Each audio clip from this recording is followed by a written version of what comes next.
I'd like to start with the story. So, mother came to see me with her young daughter, and she had selective mutism, which means that in certain social situations, she was unable to speak. She could speak fine at home. She would get into the car after school and she would be talking all the way home, telling her mom about all the things that happened. But when she would be in school and she had to go to the bathroom or she needed something, no words would come. And while we didn't set out to solve that problem, when we were looking at what happened in her birth, we realized that there was a similar pattern where she was doing fine, and then there was a place that she got stuck. And when we gave her space to show that story, and we were able to be with her as she showed that story, the selective mutism resolved on its own. So that's what we're going to be talking about today. We're going to be talking about the moments that shaped us and our kids before we had words for them. So I'm really, really glad that you're here. So, what if it isn't defiance or laziness or whatever it is that we're defining what we're seeing in our child? But the setup is the same. You've tried everything, and still, every time it's time to leave the house or come to the table or get ready for bed, it's the same struggle. So, what if there's a reason underneath it that you were never taught to see?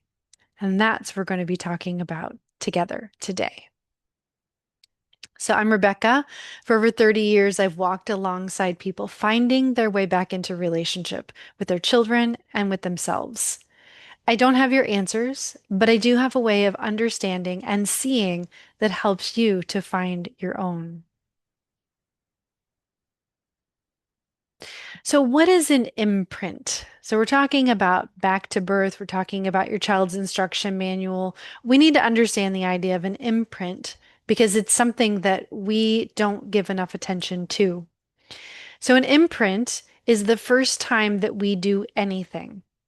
So, the way that we come into the world from conception, during pregnancy, birth, and those first early days leave a pattern in the body and the nervous system. So, that first time that we do anything, and I like to look at birth because it's the first time that we are coming into the world. It's the biggest threshold.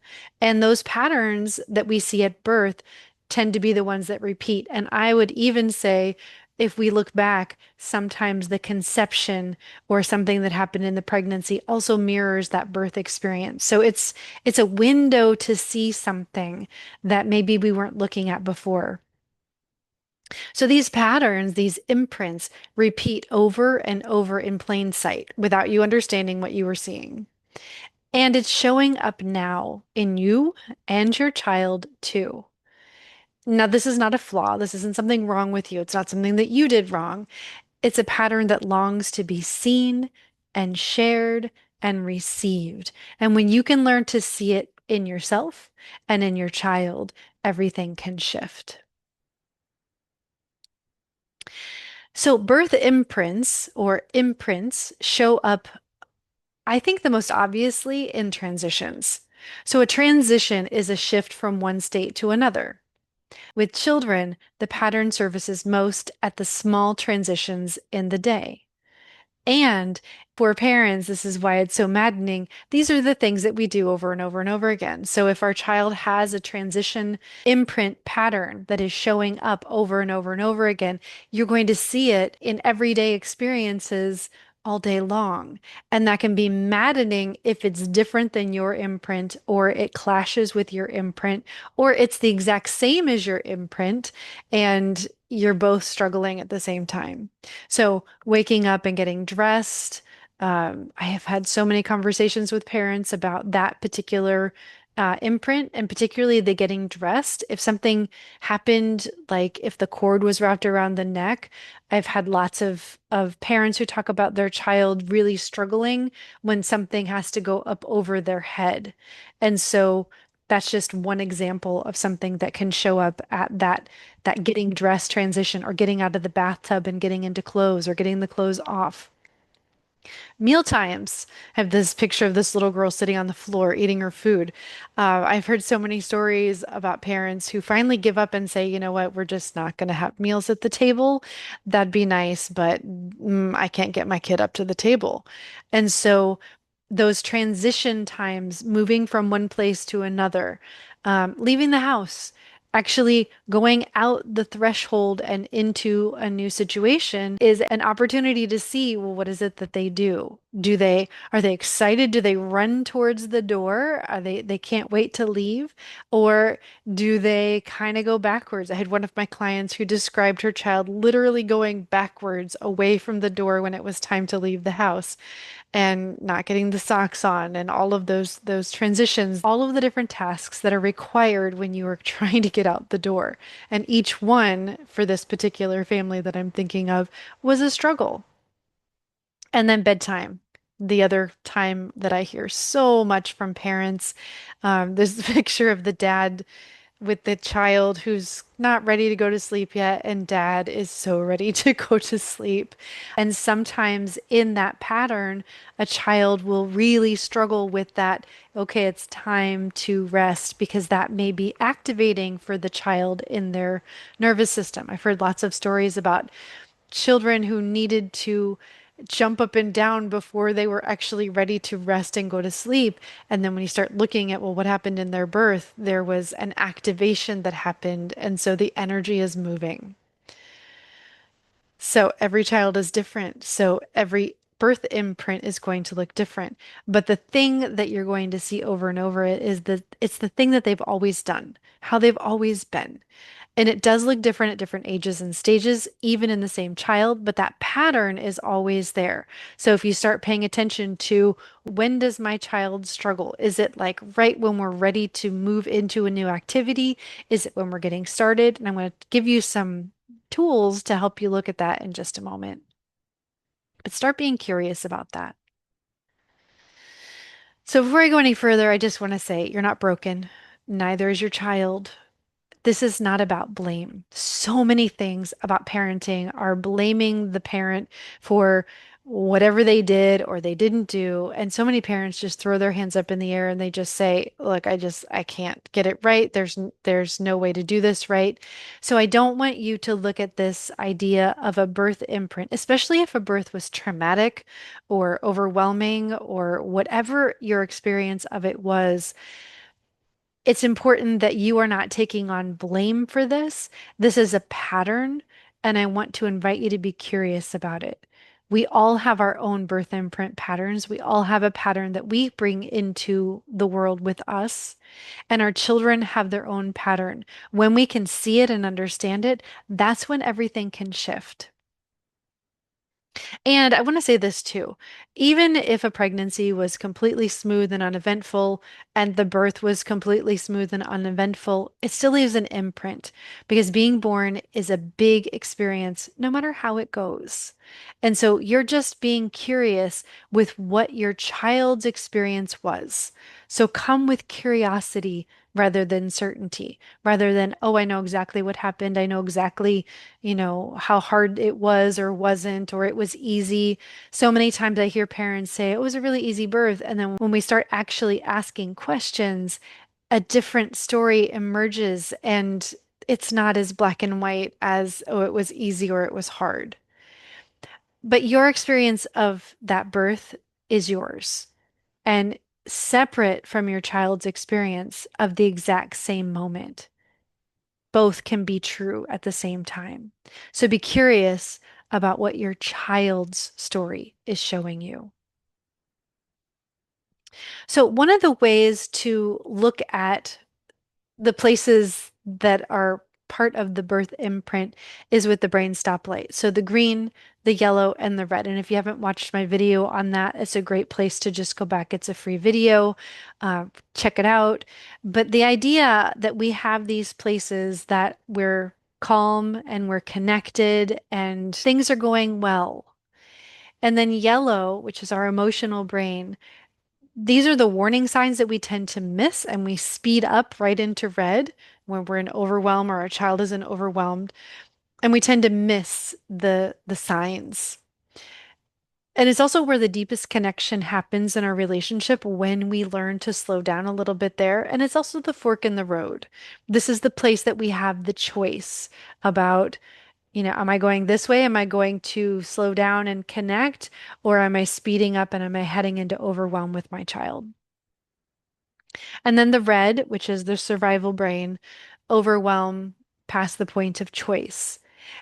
And when we're looking at the next couple of slides, when we're looking at the patterns, you can also pay attention to the places where it's green and it's easy and calm. And, or maybe you've got a child who just seems to sail through all the transitions easily. Maybe it's green. Maybe occasionally, if they're really tired, you might see some yellows, but it's generally pretty easy. Or you may have a child who just seems always to be on yellow or goes from green, what you think is green, to red. And so, but you can notice in the transition points, which we're going to talk about in just a minute, with the sequence of birth and the sequence of a transition, we're going to look at that and you can look at whether it's green, where is the green, where is the yellow, where is the red for your child. And it's useful to be able to look at it in a different light.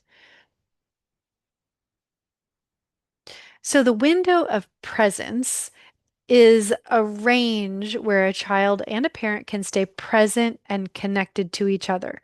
So this is like our green, but it's also the yellow. It's that place that when we can slow down and connect, it makes a difference. Stress, when we add stress to any of these imprint points or any situation, it pushes us past our edges.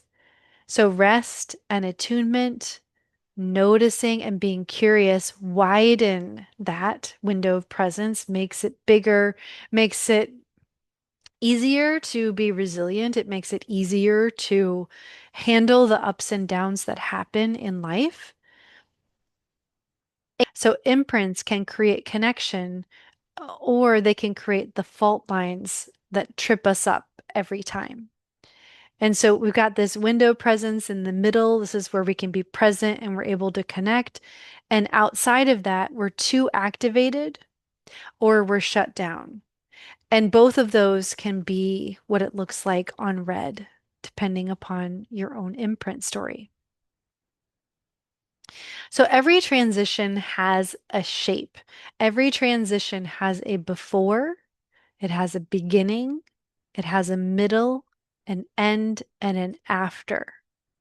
And anything that you do goes through this sequence. Some of us, like for me, in my birth sequence, I was born an emergency C-section.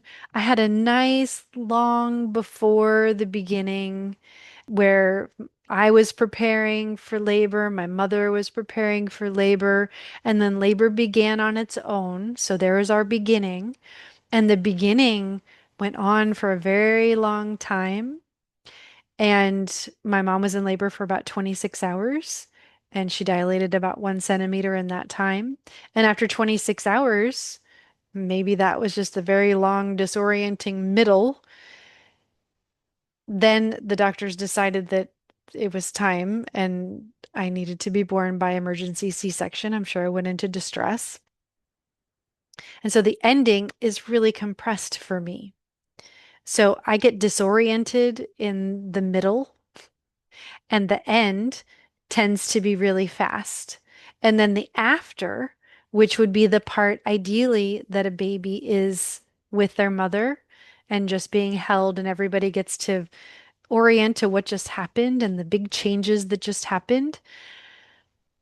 And that didn't happen. So I went right into a new beginning and kind of disoriented going into that new beginning. And so I tend to skip the after, but it's still there and it's needed and as I have learned to work with these imprints, I've gotten much better at saying, okay, I just finished a class or a session or whatever it is.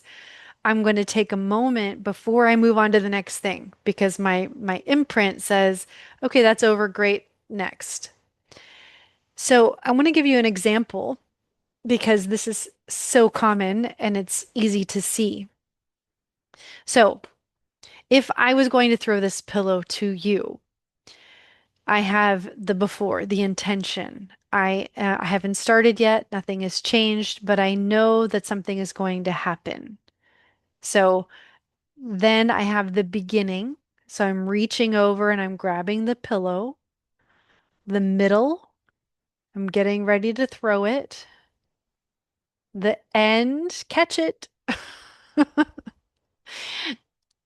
And then my hand has let go of the pillow, so the ending, and then bringing it back and integrating. Okay, yep, there's the pillow. Okay. So that's the before, the beginning, the middle, the end, and the after. And everything that we do goes through this sequence. This masterclass is the before of the workshop version of this if you choose to participate. And it can be part of the after, the new beginning. After. Right now, we are in the middle of this workshop and we're heading towards the end. And then after, I'm going to give you some things to do. So everything has a before, a beginning, a middle, an end, and an after. So watch in real time what's happening with your kids. We can take a child who wasn't quite ready to be born and watch how the same not ready pattern showed up years later at the door, in the before, in the middle, and in the after. So I actually had a child who came to see me with his parents. He was about 6 years old. I'm going to call him Drew. And Drew was was making his sister slate every time it was time to leave the house. They had activities and dance classes and things like that.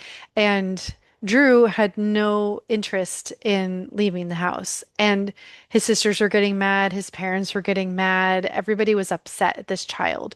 And they couldn't understand why he couldn't just do the thing, just get in the car. Why is that so hard? And the harder they pushed, the more he pushed back. And also, when it was time to get up to the table to eat, he would be playing with his Legos and they would say, "Hey," and they tried really hard to give him extra time and let him know what was coming. And then it would still come down to this, "It's time to get up to the table, Drew." And he still wouldn't get up to the table. And they resorted to all kinds of things to try to make him, and nothing really seemed to work. And when I asked the question about, well, what was his birth like? The mom just stopped and she said, "It's interesting. I've never really thought about it, but I had a medical thing going on during the pregnancy, and, it wasn't time for him to be born yet, but there was a medical intervention needed, and I couldn't sustain the pregnancy any longer, and he needed to be born." And so he was born at 34 weeks and he wasn't ready. And, there's nothing I could do about it. He had to be born. And I want to say that that's absolutely true. There are times when what needs to happen is what happens. And and it can be life-saving. It's so important that we have these opportunities for interventions to happen when they're needed. And so it's not about adding guilt to this mother for what she experienced, but understanding how that pattern was still showing up every day with her son. Because she said, "Oh, right, he wasn't ready." And now every time it's time to do something, he's showing us that he wasn't ready and he's still not ready. And the more we push, the harder he pushes back. And so that helped them to look at the situation differently. So instead of pushing in those moments, they actually started by talking to him about what had happened during his birth. And they said, we hadn't really thought about this, but when you were born, you had to come before you were ready. And I wish you could have stayed in longer. I wish that that could have happened for both of us. And we can look at what's happening right now and we can do something different now. And so there's a little bit more to telling a birth story, but that's just in essence what happened. And so every time it was time to transition, instead of pushing on him, prodding him, trying to get him, mom and dad took turns going and just sitting with him and saying, "Hey, we're going to have a transition in just a few minutes, and we're right here with you. And so just notice when you're ready." And they did it, and they watched as he finished what he was doing, and then he took a deep breath, and then he hopped up and sat at the table. And they just looked at each other. It's like he just needed that place where everything normally speeds up and where they were continuing to speed it up to slow down, connect with each other, and then he could find his own impulse and his own readiness to begin. And that changed everything for this family. So in this story, it wasn't defiance, although it sure looked like it. It was a story that they were never taught to see. And whatever's happening with your child, be curious. Is it a story that you were never taught to see that your child is trying to show you? So, your practice this week, remember, this is the after. Choose one transition with your child, just one. Watch the before, the beginning, the middle, the end, and the after. Notice your child and notice yourself. Stay curious, not certain. You're gathering information, not solving. The solving comes later together. And I'm going to give you an example so that you can really hear this. And this was when I was first learning about this imprint work. And I had gone to do some work with my mentor, Ray Castellino. And I asked him the question, so how can I see imprint patterns in my boys? And so I think they were maybe 6 and 11 at the time or so. And he said, "We'll go home and say, we're leaving the house in 10 minutes and then just watch what happens."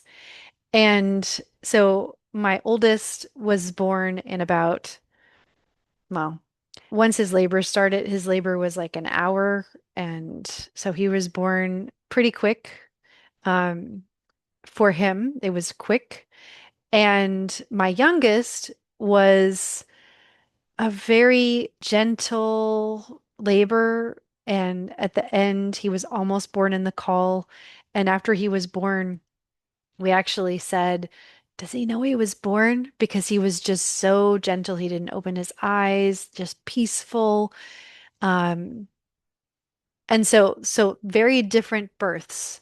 My oldest was very fast. My youngest was very gentle and slow and almost like, did he even know he was transitioning? And so I said this, I said in the room to my two boys, "All right, we're going to be leaving the house in 10 minutes." About 2 minutes later, my oldest is standing at the door, shoes on, ready to go, tapping his foot, like literally tapping his foot and saying, "Are we going to go? Are we going?" And I look over, and my youngest is sitting on the floor. He's in his pajamas. He is playing with his Legos, and he has no sign of doing anything. So I walked away and I came back, and I didn't intervene. I wanted to see what would happen if I didn't do anything. And my youngest was still sitting on the floor in his pajamas. And I said, "Hey, almost time to go, buddy." And he looked up and he said, "Are we going somewhere?" And my oldest was like, "Ah, I can't believe we're still, I'm ready to go." And he's still in his pajamas. So that's an example of what it can look like. And I'm drawing from working with my boys what transitions looked like and the connection to their births. So I just wanted to share as an idea. Your job is not to draw the connections to the birth, although that may happen. You may see some places where the connections are made for you. Great. And if not, that's okay too. You don't have to force it or try to come up with it yourself. Just notice the sequence and notice what happens. So the workshop is what comes next if you want to explore more deeply. So this masterclass prepares you. It helps you to understand what it is that you're looking for, what you're seeing, patterns that maybe you're going to be aware of and seeing in a different way than you've seen them before. The workshop is the held space. It's a small group, and we're going to be supporting you to gently meet your child's story and your own story. So, if you feel the call, I would love to have you be part of that. And if not, just remember that it's never too late. Not at 3, not at 13, not with a grown child either. You can still understand what your child might be needing in your relationship. The relationship, no matter how old they are, can be understood and repaired long after that imprint formed. So begin when you're ready and wherever you are ready.